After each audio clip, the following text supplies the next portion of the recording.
Class 11th. Welcome to the online tutorial sessions for business studies. I am your business teacher Avinash Lambert. Today we are going to continue our second chapter, which is forms of business organization. In the previous video we had studied about the promotion function, how the formation of joint stock company happens. Under that we had four methods, four functions, four stages, under which there were promotion, incorporation, capital subscription and commencement of business.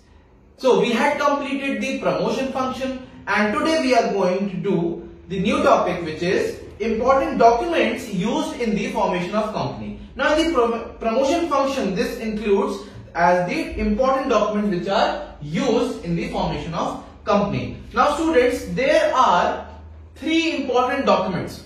First one is Memorandum of Association. Second is Article of Association and Prospectus. Now, these two we are going to study in the next video. In today's video, we are going to learn about the Memorandum of Association. Now, mark my words, student, this is a very important topic for your papers, and in class 11, it's the most important topic from this chapter. Now, let's start with the topic. Memorandum of Association. Basically, it is the principal document, the most important document for a company. It is also known as Charter of Companies and Doctrine of Outdoor Management. It has these words, like Charter of Company or Doctrine of Outdoor Management. Fine? It is the principal document. It is the most important document for the company. Now, it contains powers, roles, objectives of company. What are the main objectives? Why this company has formed? The objectives of a company. Has it? It can be altered. Altered means there can be some changes if you want. You can make some changes. So it can be altered. Next is according to the provision of the Companies Act. It can be altered, but according to the law, according to the Companies Act. Fine. Now, it provides info to outsiders. This Memorandum of Association is made for the outsiders who want to get to know the information about the company. For example, the creditors, the suppliers, they all need to know about the company so that they can invest their money in that company, or the suppliers who provide raw material for the company on credit. So that's why it's important for the outsiders also, so that they can understand, they can know about the financial condition, the purpose, the objective of the company. Now, this Memorandum of Association also tells about the limitations. What are the limits of the company and the scope up to which that company can go. The scope and the limitations, both are very properly mentioned in the Memorandum of Association. Now, there are six contents of MOA. There are six contents of MOA. MOA means Memorandum of Association. Now, the first one is name clause. Now, under the name clause, it contains the complete name of the company. It has the complete name of the company. And what are the restrictions? The rule is, if a company is public company, then that public limited company has to use limited after their name. After the name, they have to use the term limited, just like you. You have to mention Mr. or Shri as your prefix. Now they have to use limited, or for the private company they have to use private limited after their name. Now, name should not be similar to any other company's name. Suppose there is a company Adidas, and then they make a similar company with AA Adidas. So that should not be the case. That is not considered as a company. Any company should not sound its name to other company. Two companies cannot have a similar type of name. Fine? Like Coca-Cola, COCA. You cannot make the name KOKA. That's wrong. That will not get registered in the Companies Act. So, name should not be similar to any other company name, And the company should not contain the word cooperative, because cooperatives are different companies. Their main motive is not to earn profit but to help the members. So cooperative word should not be mentioned in the name clause, the company's name. And name should not convey any connection or links with the company with any other government department. The name should not sound like that it's a government company or it has a connection with the government. So there are cases where people get fraud, they are cheated, and these people they do the fraud by using such type of names, and people think that it is connected with the company, with the government. Now alteration, what are the changes you can do in the name clause? The name, they can change its name by passing a special resolution. Special resolution means when the 75% of the members, they vote for it. If 75% of the members are asking for the name to change, then only this alteration, these changes can be made. Plus, there is one more thing, a written approval of the central government. If the central government also approves it, that yes, you can change your name, you can alter your name by passing the special resolution, only then there can be a alteration in the name of the company. So student, this is the whole name clause. You have to learn it. You have to understand it. Now the second one is situation or domicile clause. Domicile means the location, the address. Right? Now it contains state in which the registered company is situated. The situation clause, under the situation clause, the state is mentioned in which state the registered company is situated. Also, the registered office where the company keeps all its important documents.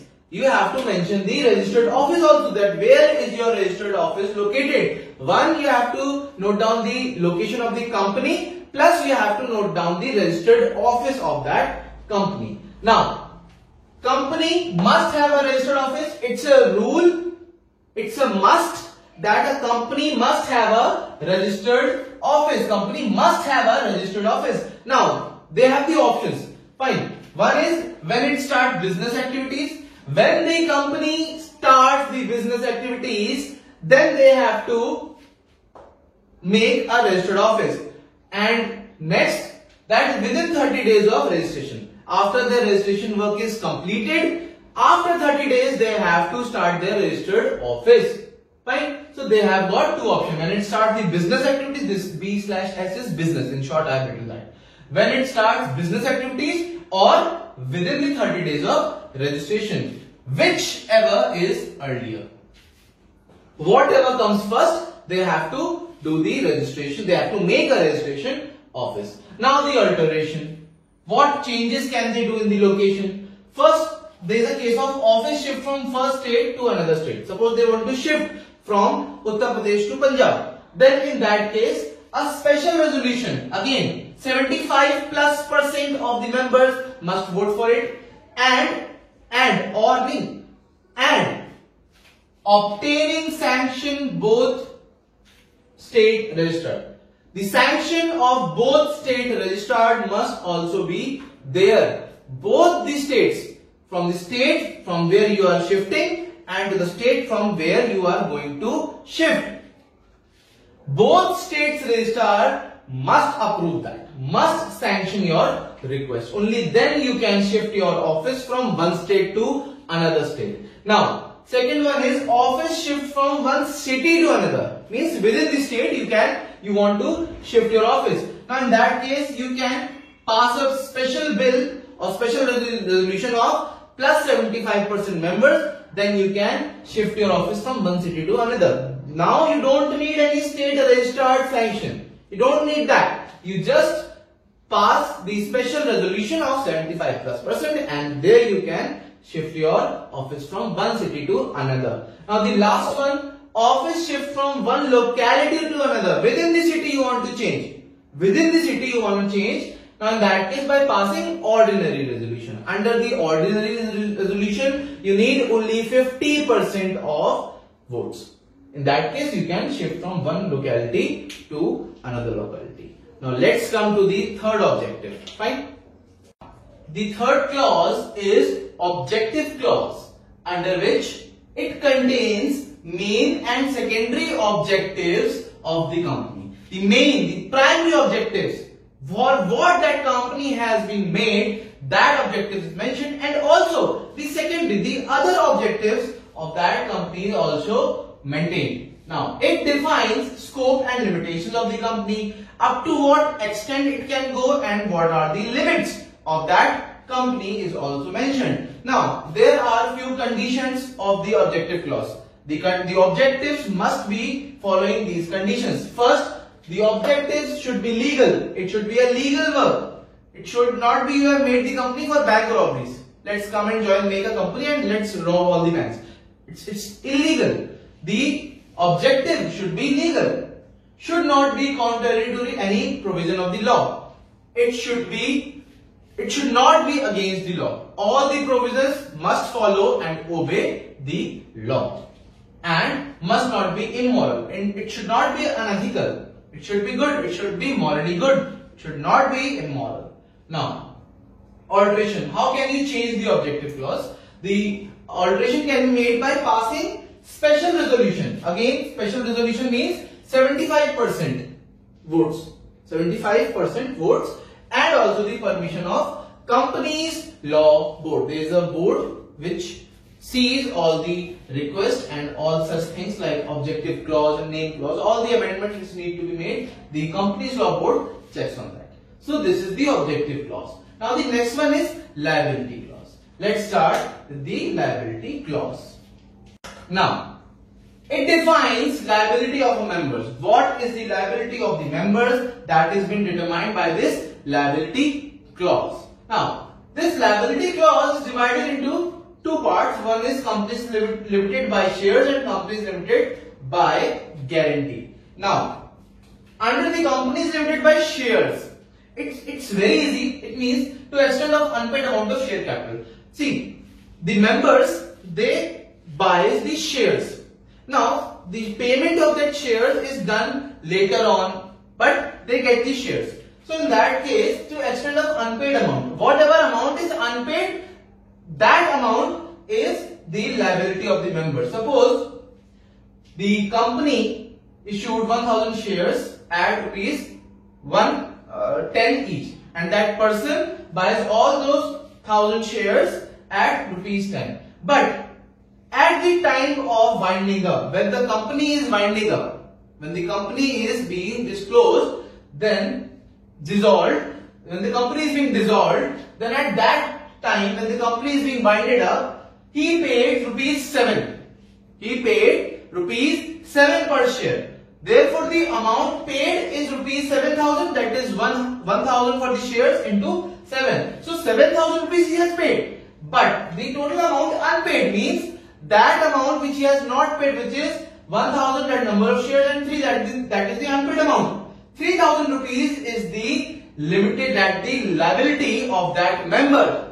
So this 3,000 rupees is the company limited by shares. So this is it defines the liability of a member, that this member is liable for rupees 3,000 rupees. Fine. Now the second one is companies limited by guarantee. Suppose liability is limited by the amount of guarantee given by each member. Suppose I am the member and I promised them that at the time of winding up, when the company will be dissolved, at that time I will be paying this much amount, 1,000 rupees I will be paying. Then that is the guarantee given by the member. I have given the guarantee. Then in that case, this is the company limited by guarantee, and this is by the shares. Fine. Now, alteration. How can you change this objective? How can you change the limited liability or liability clause? So, by passing unanimous resolution. Unanimous resolution means 100% vote. If all the members are saying that yes, you don't need to pay money, you don't need to give any amount of money. So, in that case, it is the unanimous, means everyone united, unanimous. resolution and 100% votes in a meeting of its member. In a meeting of its member, if all the members are saying that he don't need to pay any money anymore, then that means that is a unanimous voting and they don't need to share any money. So this is the liability clause. Now the fifth one is capital clause. Now it specifies amount of share capital with which a company is to be registered. See, when the company is being registered, at that time, the company has to mention what is the amount of the shared capital, how much money is being shared by the people. Then that amount money, that registered money is known as authorized capital or nominal capital or registered capital. Fine, it could be asking one more question. What is nominal capital or what is authorized capital? Means it is a specified amount of share capital which the company is to be registered and has to mention in the MOA. That is the nominal or registered capital. Now, company can issue number of shares which are authorized by its MOA. Whatever amount of shares is being authorized by the MOA, whatever amount of shares is being written in the MOA, only that is the number of issue which a company can issue. Now, alteration, how can we change that? By passing a special resolution of 75% of votes plus the approval of Companies Law Board. Companies Law Board has to approve that. Now the sixth one, the last one is association of subscription or subscription clause. It contains the declaration by directors. There is a statement which they need to write it there and they have to sign there. So what is that sentence? We, the several persons whose name and addresses are submitted, are desirous of being formed into a company in accordance with the memorandum of association, and we undertake to take the qualification shares. Under this, they tell that the names and addresses which are being submitted, their addresses and names are submitted, they are desiring to be formed into a company according to the MOA, whatever they have filled in the memorandum of association, and they promise to take the qualification share. I already told what is qualification share. Qualification share means that minimum amount of share that a member or a director has to buy. Now, this sentence must be signed by all the directors. There must be the signs of all the directors over that. Fine. Now, alteration. How can you change that association or subscription clause? You cannot change this clause. This is the only clause which you cannot change. You cannot change sign. You cannot change the promise which they are signed for. So it is the declaration by the directors. So students, I hope you have understood the whole memorandum of association, and that's all for this video. Stay home, stay safe, and see you soon.